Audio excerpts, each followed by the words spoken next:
Assalamualaikum warahmatullahi wabarakatuh. Perkenalkan nama saya Muhammad Tujuh Gadis, NIM 21000019 dari kelas B.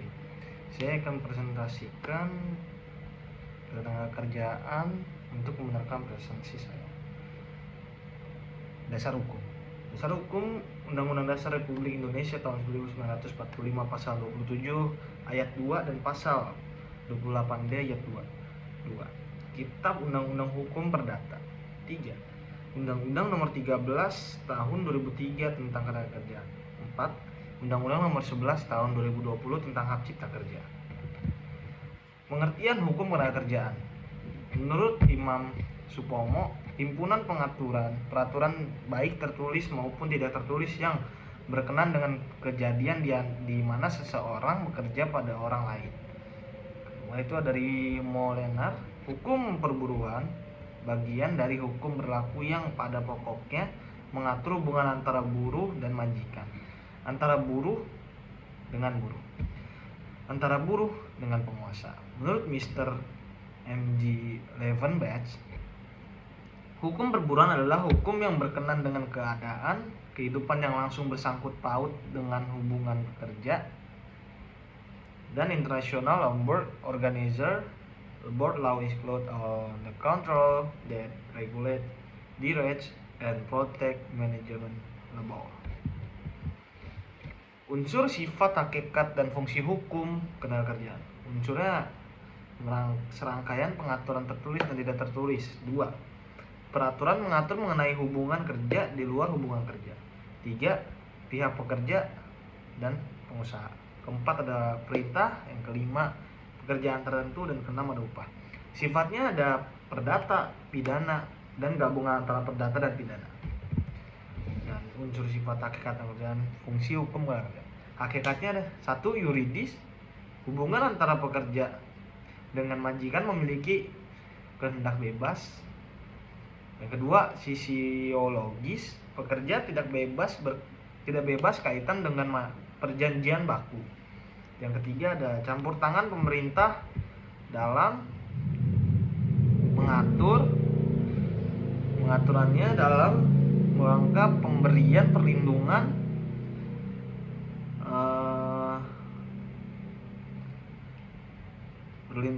karena kependudukan pekerja dengan pengusaha tidaklah sama. Karena hubungan pekerja dengan pengusaha merupakan suatu hubungan yang peratas dan fungsinya 1. Mengatur hubungan yang harmonis antara pekerja dengan pengusaha guna menciptakan kerja dan usaha. Yang kedua itu ada mengatur perlindungan terhadap pekerja dengan mengeluarkan peraturan-peraturan yang bersifat memaksa. Dan keseimbangan fungsi itu mengatur dan melindungi serta memaksa. Maksudnya perkembangan hukum perburuan. Yang pertama itu ada zaman di nasional itu ada 1. Zaman perbudakan, budak tidak memiliki hak apapun atau milik majikan baik ekonomi maupun hidup matinya. Yang kedua ada kerja paksa atau lodi. Yang ketiga itu ada ponel sasti atau ancaman pidana. Yang keempat itu ada zaman Jepang, itu Romusa. Terus ada perkembangan hukum perburuan itu di internasional. 1. Abad pertengahan, perjanjian kerja bebas atau seluruh aspek kerja dengan upah kolektif diatur. Yang kedua ada abad 19, mulai diterapkan saksi, perdata, dan pidana atau campur tangan pemerintah. Yang ketiga itu di abad 20 itu ada konvensi ILO atau ILO. Sumber hukum ketenagakerjaan. Terus di ruang lingkup berlakunya hukum ketenagakerjaan terbagi menjadi 3. Yang pertama itu ada ruang lingkup perorangan. Jadi maksud dari ruang lingkup perorangan itu dibatasi oleh ketentuan hukum ketenagakerjaan. Yang pertama itu pekerja baik dalam perorangan maupun kelompok. Dalam hal ini pekerja berkedudukan sebagai subjek hukum secara pribadi dalam hukum ketenagakerjaan. Terus ada pengusaha. Dalam ini pengusaha berkedudukan sebagai subjek hukum secara pribadi dalam hukum ketenagakerjaan. Terus ada pemerintah. Pemerintah ini sebagai subjek hukum dalam kedudukan karena jabatan terkait melaksanakan fungsi bimbingan serta lindungan. Terus yang kedua itu ada ruang lingkup wilayah di regional. Pertama, ada non sektoral regional. Hukum tenaga kerjaan dibatasi berlakunya berdasarkan daerah tertentu, misal upah minimum di wilayah NTB atau Yogyakarta atau sebagainya. Sektor regional. Yang kedua, hukum tenaga kerjaan dibatasi berlakunya berdasarkan daerah dan sektor tertentu, misalkannya upah minimum untuk sektor-sektor tertentu.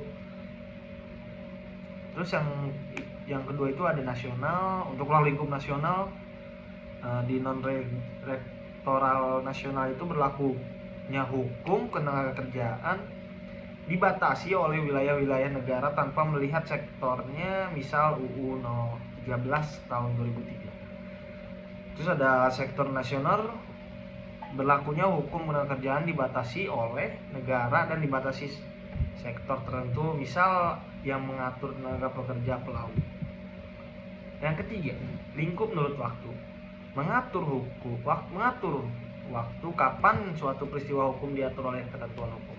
Sebelum hubungan kerja itu seperti meliputi pelatihan, penempatan dan perluasan kesempatan kerja. Terus saat bekerja itu meliputi perlindungan, pengupahan, cuti, jam kos dan sebagainya. Terus punah kerja meliputi PHK, pesangon, dan JHT. Hukum tenaga kerjaan juga dibagi 3. Sebelum bekerja, biasanya kita mencari pekerjaan, kesempatan bekerja, pelatihan kerja, dan perluasan pekerjaan. Terus ada saat bekerja itu pelatih tenaga kerja. Yang pertama, pelatih tenaga kerja. Yang kedua, menempatkan tenaga kerja. Yang ketiga, hubungan kerja. Keempat, perlindungan, pengupahan, dan kesejahteraan.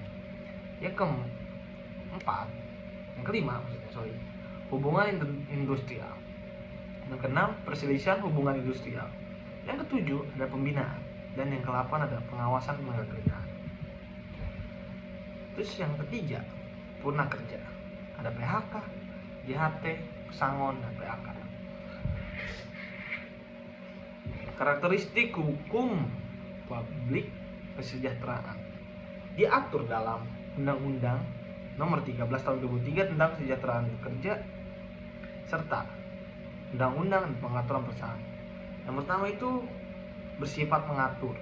Yang kedua, bersifat memaksa, seperti adanya sanksi hukum, kejahatan, pelanggaran, dan tidak ada sanksi hukum. Norma ketenagakerjaan, keseluruhan aturan kaidah yang mengatur pola hubungan kerja tenaga kerja dengan memberi kerja, sehingga memiliki standar yang harus dipatuhi oleh masing-masing pihak berdasarkan 1. Aturan hukum publik, kedua, hukum perdataan, dan yang ketiga, kesepakatan kolektif antara tenaga kerja dengan pemberi kerja seperti peraturan perusahaan, perjanjian kerja bersama. Norma ketenaga kerjaan. Yang pertama itu ada norma pelatihan kerja. Yang kedua, norma kesempatan tenaga kerja. Yang ketiga, norma hubungan kerja. Yang keempat ada norma khusus. Yang kelima ada norma perlindungan tenaga kerja, ya seperti norma pengupahan atau norma waktu kerja dan waktu istirahat. Yang keenam ada norma keselamatan dan kesehatan kerja. Dan ketujuh ada norma jaminan sosial bagi tenaga kerja.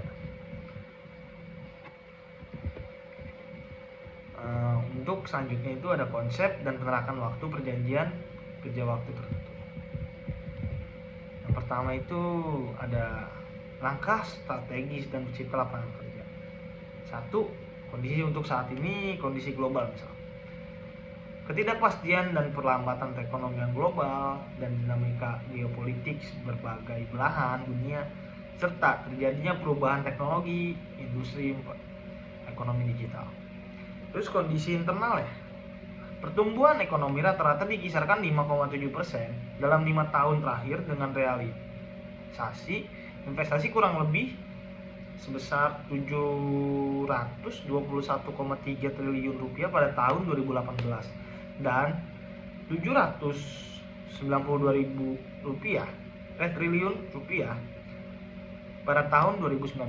Masalah ekonomi dan bisnis, adanya tumpang tindih regulasi, efektivitas investasi yang rendah, tingkat pengangguran, angkatan kerja baru, dan jumlah pekerja informal. Jumlah UMKM yang besar namun dengan produktivitas rendah. Yang kedua ada, mengapa perlu adanya UU Cipta Kerja? Yang pertama, menciptakan dan memperluas lapangan kerja untuk menampung pekerja baru serta mendorong pengembangan koperasi dan usaha mikro, kecil, dan menengah. Yang kedua itu ada investasi yang berkualitas. Yang ketiga ada simplifikasi dan harmonisasi regulasi dan perizinan. Yang keempat ada penciptaan kerja yang berkualitas. Di yang ketiga itu ada 2045, Indonesia 2045 berdaulat, maju, adil, dan makmur. Dengan memanfaatkan potensi perekonomian dan sumber daya manusia ke depan, maka Indonesia akan mendapat masuk ke dalam 5 besar ekonomi di dunia pada tahun 2045 dengan produk domestik bruto sebesar 7 triliun dolar Amerika Serikat dan dengan pendapatan per kapita sebesar 27 juta per bulan. UU Cipta Kerja dalam ruang lingkup dan sasaran.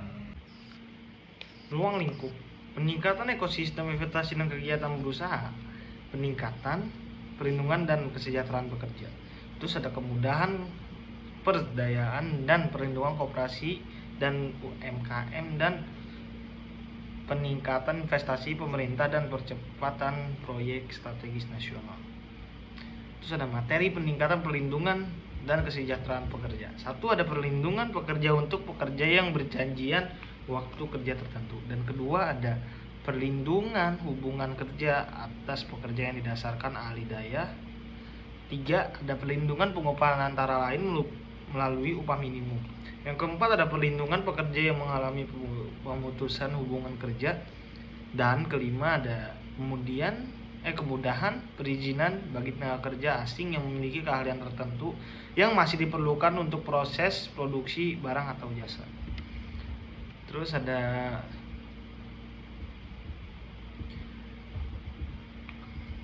perjanjian pekerja waktu tertentu atau PKWT. Perjanjian melakukan pekerja. Perjanjian untuk melakukan pekerjaan yang pertama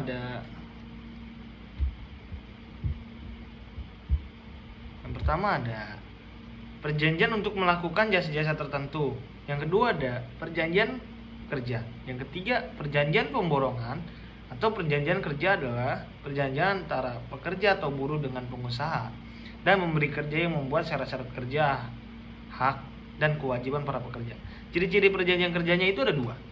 Yang pertama ada upah yang diperjanjikan. Yang kedua ada hubungan di peratas perjanjian pemborongan menghendaki suatu hasil pekerja atas pembayaran sebagai harga pemborongan. Perjanjian waktu tertentu atau PKWT.